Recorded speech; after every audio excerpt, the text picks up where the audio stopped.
তারপরে আমি তো হ্যাঁ হ্যাঁ কওয়া শুনি।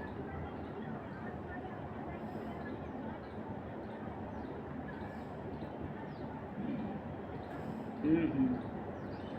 আর দেখতে শুনতে ভালো, আর ওরও চেহারা ঠিকঠাক।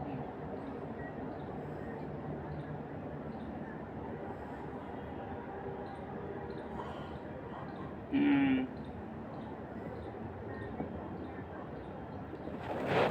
আচ্ছা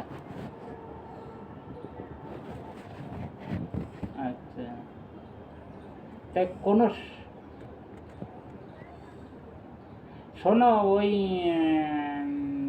ওই দিদির মোবাইলে একটু ওই চন্দনের ফটো পাঠাই দিয়ে নে, হ্যাঁ না? হোয়াটসঅ্যাপ রয়েছে?